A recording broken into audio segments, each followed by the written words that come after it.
queda conmigo, vamos a hacer twins. Hoy podemos ganar el táctil. Hay algo que date, bebé. Estoy pensándolo otra vez, arriesgate. Muy bien, continuamos acá a través de Telesucesos en Canal 29. Ahora estamos ya con su segmento La Nota del Día. Hoy tenemos una invitada muy especial porque vamos a hablar sobre el 99% de los accidentes laborales se pueden prevenir. Los expertos revelan las claves. Bueno, para hablar de aquello tenemos a la vocera Alexandra Vega, quien es gerente médica de Genfar. Alexandra, buenas tardes. Coméntanos con la primera pregunta, también saludamos contigo. ¿De qué manera se pueden Buenas tardes. prevenir? ¿De qué manera se pueden prevenir estos accidentes laborales justamente hoy en la actualidad? Bueno, en realidad depende de un trabajo conjunto tanto de la empresa como del empleado. Sin duda, digamos que todos los accidentes laborales son prevenibles o una gran proporción de ellos si logramos realmente respetar toda la normativa que está establecida alrededor de la práctica laboral. Dependiendo del tipo de trabajo que tenemos, pues hay algunos trabajos de mayor riesgo o de menor riesgo. Pero una de las, digamos, cosas claves que necesitamos es que siempre, por ejemplo, se usen los elementos de protección. Vamos a poner ese ejemplo. Si es necesario en mi trabajo usar casco, usar guantes, usar botas, bueno, en fin, los elementos que correspondan, pues es mi responsabilidad colocármelos. Y este es un tema extremadamente importante porque en muchas oportunidades nos encontramos con personas que a pesar de tener sus elementos, ¿cierto?, no los usan o no los usan adecuadamente. Entonces, este es un primer punto, tanto que la empresa me entregue mis elementos como que yo los use adecuadamente. Muy bien, hablando un poco de eso también, ¿se puede decir que se puede dividir los riesgos laborales? Porque, por ejemplo, hay trabajadores que obviamente usan o practican el trabajo físico, otros que son más de oficina, como que tienen otro tipo de De enfermedades que les riesgo. pueden causar, como por ejemplo el estrés, quizá. ¿Cómo se pueden calificar a los tipos de accidentes laborales? De acuerdo, digamos que los accidentes laborales pueden clasificarse dependiendo del nivel de riesgo que tiene mi trabajo. Y como dices muy bien, hay algunos que tienen un riesgo alto porque tienen un componente físico importante, mientras que otros pueden tener un riesgo emocional o un riesgo de estrés mayor dependiendo del trabajo que yo realice también, digamos si es un trabajo de oficina, pero con una responsabilidad, por ejemplo, muy grande en temas económicos, entonces esto puede hacer que los niveles de estrés aumenten de una manera significativa. ¿Qué es importante entonces? Ser muy consciente de los estilos de vida saludables. Y es que independientemente de mi trabajo, yo debo también garantizar mi seguridad y mi bienestar. Y en ese orden de ideas, pues mantener una dieta adecuada, hacer mis pausas activas, aprender a manejar el estrés, tener mi control periódico con el médico para que me ayude a entender cuáles son mis riesgos es extremadamente importante a fin de evitar cualquier enfermedad laboral. Muy bien. ¿Qué se recomienda, por ejemplo, como ya lo mencionaba usted, en las pausas activas? Porque obviamente igual no depende de cada situación. Puede ser también alguna actividad que se realice, ¿no? Me imagino. Y yo veía en algunas empresas, por ejemplo, que a los que trabajan justamente con el tema físico, por ahí un descanso, quizás despejar la mente. Y para los que trabajan en el tema ya del estrés, todo igual como que moverse un poco más. ¿Qué recomienda usted en las pausas activas?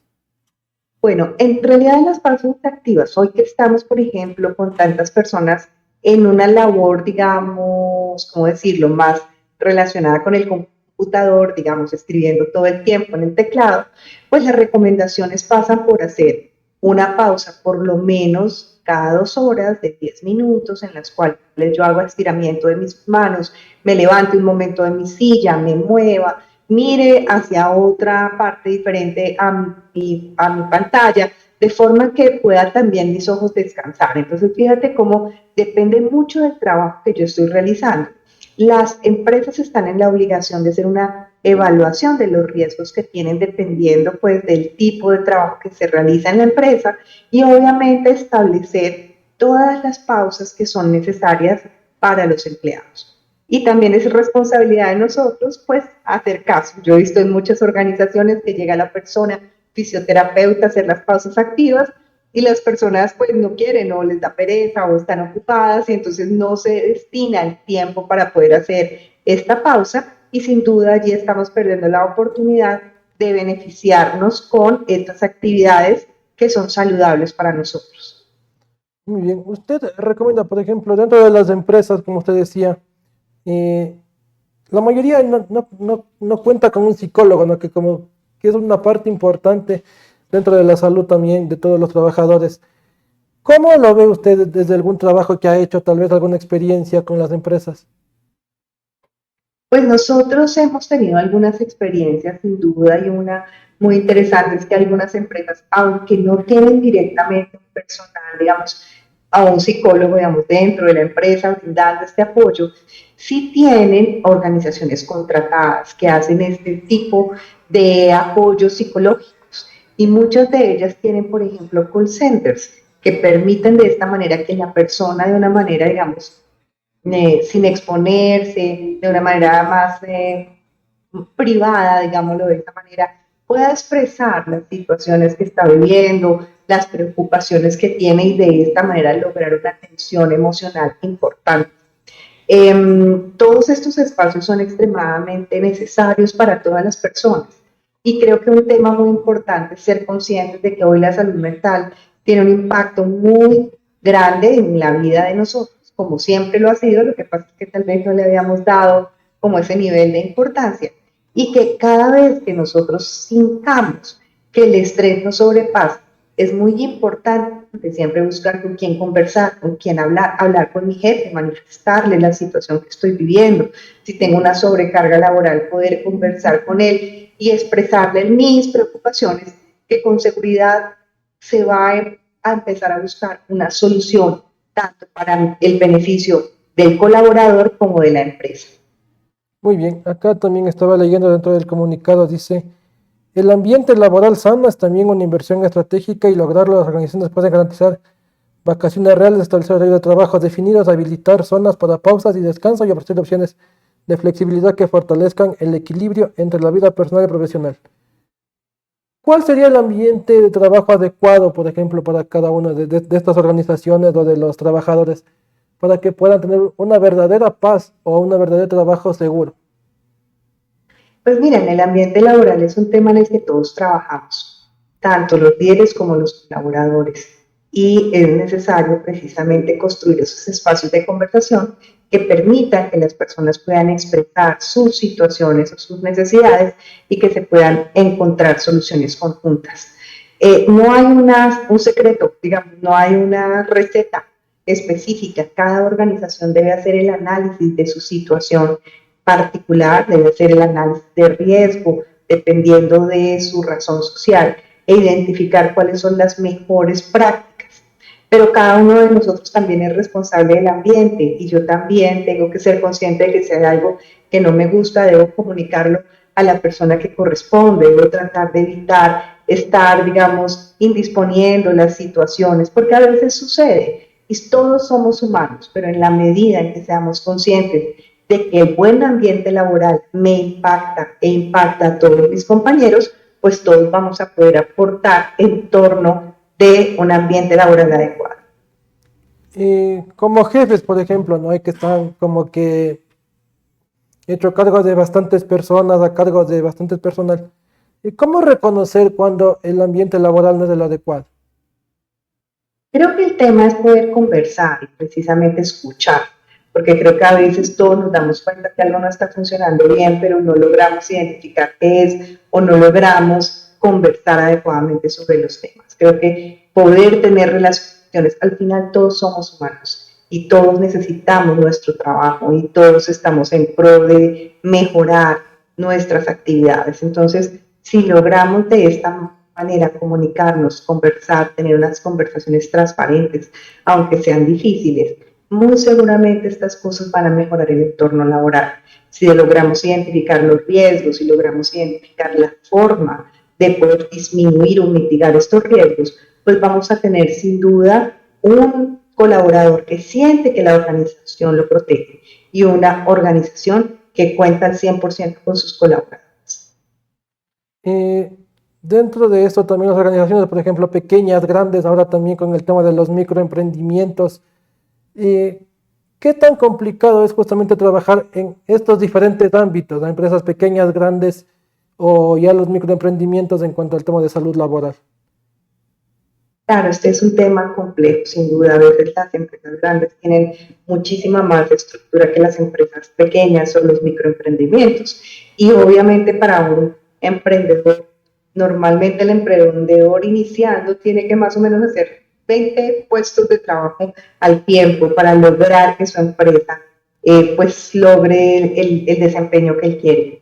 Y por eso también, digamos que en este espacio, aprender a tener unos estilos de vida saludables individuales, y quiero decir con eso, alimentarme bien, tomar mis espacios para las comidas, poder dormir bien, tratar de manejar el estrés de la mejor manera posible, se vuelve un tema vital, porque si no, pues las personas van a terminar muy afectadas por las situaciones de salud y obviamente esto va a afectar su emprendimiento. Entonces, no es un tema fácil, es un tema de conversar, es un tema de ser consciente de lo que yo necesito y de lo que yo debo hacer por mí mismo para tratar de garantizar que tanto mi salud como mi emprendimiento tienen un buen resultado.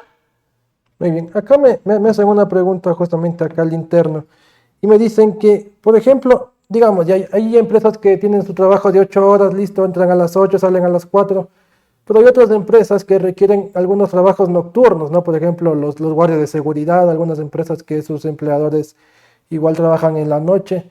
¿Cómo manejar el tema del sueño también, ya cuando ya está en horas de la mañana? Porque sabemos que, por ejemplo, en la mañana ya tienen la familia también, quizá las molestias de los hijos o cualquier otra actividad que pueden hacer. ¿Cómo tratar de trabajar el sueño justamente con esas personas que trabajan en la noche y quizá tienen el tiempo de descanso en la mañana? Sí, no es un tema sencillo, pero hay que lograr entrar en acuerdos con la familia. O sea, estas son conversaciones que se deben tener. Y por supuesto, una persona que trabaja toda la noche y llega en el día a dormir a su casa puede tener ciertas dificultades si no se conversa. La familia debe brindar el apoyo necesario para entender que se necesita que haya un espacio de descanso para esta persona. De lo contrario, esta persona va a estar enferma en poco tiempo y no va a poder seguir con su sustento. Entonces es importante que se lleguen a esos acuerdos y que se lleguen a los acuerdos de que la pareja o otra persona de la familia la pueda apoyar y de esta manera pueda él también o ella descansar en el día. Creo que son acuerdos importantes a realizar para garantizar que las personas puedan tener una vida saludable. Muy bien. Acá también me comentan algunas cosas interesantes, ¿no? Dentro de este tema de la salud ocupacional también. ¿Qué tanta responsabilidad, por ejemplo, al momento de las contrataciones, digo yo, las empresas, ¿no? Algunas incluso hacen exámenes médicos y demás, y otras empresas no lo hacen y simplemente contratan a los trabajadores y luego al poco tiempo ellos se enferman.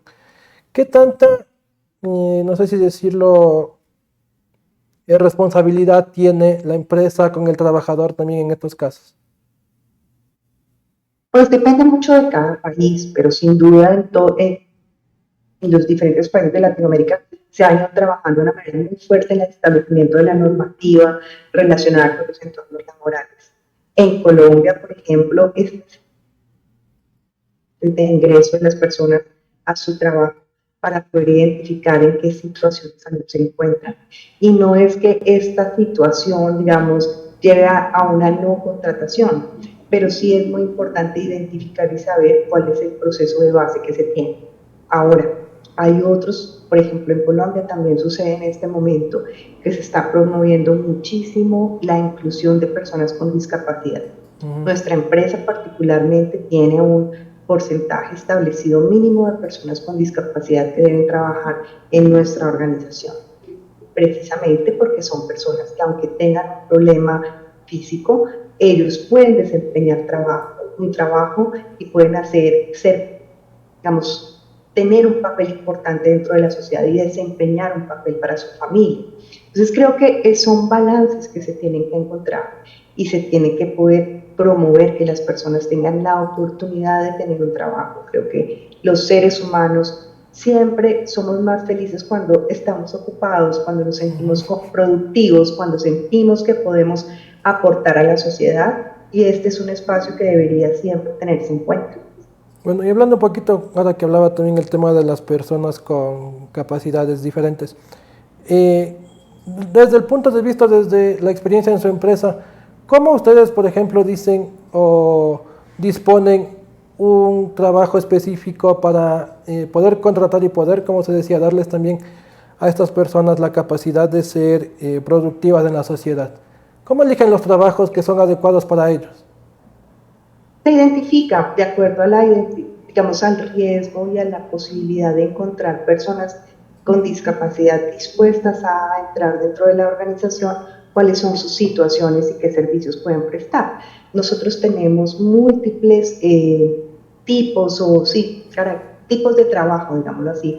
Tenemos desde producción hasta procesos administrativos, pasando por todos los temas relacionados, por ejemplo, con sistemas. Entonces hemos encontrado personas que tienen problemas de discapacidad, por ejemplo, que están en silla de ruedas, pero tienen absolutamente, o tienen su capacidad mental absolutamente desarrollada, excelentes, por ejemplo, en entornos de IT, de tecnología, y que han entrado a ser parte de nuestra organización precisamente porque tienen la posibilidad de hacerlo, están dispuestos a hacerlo, y nosotros obviamente tenemos que disponer de todas las áreas para que ellos puedan hacer parte de nuestra organización. Entonces depende mucho, digamos, del cargo que estamos buscando y obviamente de la persona que pudiera aplicar a este cargo. O sea, en realidad nosotros no hacemos una modificación del perfil del cargo, lo que hacemos es una modificación del entorno para que la persona pueda prestar o realizar ese trabajo que él desea realizar. Comprendo, porque he visto que algunas empresas en cambio dicen, no se necesita, digamos, personal para limpieza o personal para X con discapacidad. Entonces, por eso era mi duda en cuanto a cómo ustedes justamente buscaban esos empleos y justamente con ese tipo de personas. Otra de las dudas también que a mí me saltaba por acá es el tema de, por ejemplo, usted me imagino que está en Colombia. ¿Cómo se hace en Colombia, por ejemplo, con algunas personas que, digamos, fruto del trabajo que están haciendo, sufren alguna calamidad doméstica o alguna calamidad dentro del trabajo y ya no pueden ejercer esa actividad, pero la empresa tiene que como que hacerle otra, como usted decía, justamente adaptándose a las capacidades nuevas del trabajador?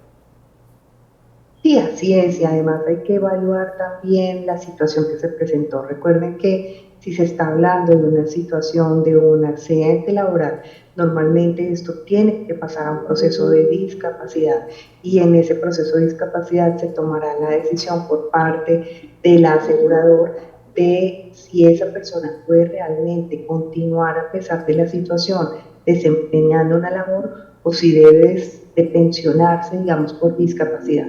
Todo esto depende de la situación que realmente se haya presentado. Precisamente por eso nosotros insistimos tanto en que debemos hacer una muy buena prevención de cualquier accidente laboral, porque lo que menos se espera es que una persona tenga un problema de discapacidad por su entorno laboral. Eso es algo en lo que todos deberíamos estar comprometidos y buscando evitar que suceda. Muy bien, como Genfar, ¿qué se ha hecho justamente para generar esa cultura laboral de cero accidentes, quizá de la prevención, de que los trabajadores, como usted decía ya, tengan que realizar sus pausas activas, que más bien los trabajadores también sean las personas que como que obliguen, ¿no?, a los empleadores a decir, hey, ya pasaron las 2 horas, tenemos que hacer la pausa activa de unos 5 o 10 minutos? ¿Cómo generar justamente eso en los trabajadores? Pues ha sido todo un proceso educativo. La educación es el punto fundamental. Las personas, los adultos, aprendemos de una manera diferente a los niños y necesitamos entender el porqué. Entonces, los procesos educativos en torno a la salud laboral son extremadamente importantes. Nosotros contamos también con estos espacios de pausas activas, se cuenta con una organización que nos acompaña y que se presenta la fisioterapeuta cada periodo de tiempo a decirnos, bueno, hora de levantarse, hora de hacer su pausa activa, tanto en el entorno de la planta de producción como en nuestro entorno de oficinas. y obviamente esto hace parte del ejercicio permanente. Adicionalmente, como les contaba hace un rato, tenemos una línea telefónica la cual cuando estamos en situaciones de preocupación, de angustia, de estrés, podemos hacer una llamada y tenemos servicio de psicólogo a través de esta línea, precisamente para lograr buscar un mejor entorno y garantizar que nuestros colaboradores cuentan con las herramientas necesarias para mantener su salud en el trabajo. Muy bien, acá otra pregunta también que me llegaba de parte de alguna persona que nos está viendo también por acá. ¿Cómo debe conformarse un equipo de trabajo, un equipo médico dentro de una empresa justamente para tratar todos esos problemas en cuanto a la salud ocupacional? Bueno, en realidad se necesita identificar la norma de cada país. Las normas son muy claras en cuáles son los requerimientos que existen para cada empresa, dependiendo del número de empleados que hay en cada empresa. Y pues es respetar esa norma y tratar de cumplir con ese entorno. Normalmente se pide que haya un profesional en salud ocupacional para que se levanten los riesgos y se identifiquen todas las situaciones que pueden existir en la organización, y de esta manera se defina un plan de trabajo que debe ser permanente para buscar siempre la salud de los empleados. Muy bien, estamos casi llegando a la parte final de esta programación. Estamos a las 5 de la tarde con 4 minutos. Doctora, su mensaje final, quizá alguna notita que se nos olvidó también por comentar en esta entrevista. Bueno, esencialmente lo que quisiera decirles es que nosotros todos disfrutamos de nuestro trabajo y además es, creo que un espacio de satisfacción, pero también nuestra salud es vital y es una responsabilidad de cada uno de nosotros garantizar nuestros estilos de vida saludables. Nuestra empresa puede acompañarnos, pero si nosotros no nos comprometemos con nosotros mismos, no lo vamos a lograr. Entonces, por favor, cuídense, tengan estilos de vida saludables, usen sus elementos de protección, manténganse muy conscientes, ayuden a la empresa a desarrollar estrategias que les permitan mejorar su entorno, tanto de ambiente como de salud, para que las organizaciones puedan cumplir sus objetivos y nosotros también. Bueno, agradecemos a la doctora Alexandra Vega, gerente médica de Genfar, en esta tarde que nos ha acompañado también mediante la vía virtual, conversando este tema tan importante como lo es la salud ocupacional. Hemos llegado a la parte final de la nota del día, en esta semana también muy productiva ya del mes de octubre, así que bueno, de mi parte, nos vemos el próximo día lunes con más información en sucesos deportivos y también con la nota del día con nuestra compañera Sheila Isaltos. De mi parte, muchas gracias y muy buenas tardes. Gracias. Gracias, doctora. No responde, pero siempre tira un like y eso me tiene pensando she likes me. Si te quedas conmigo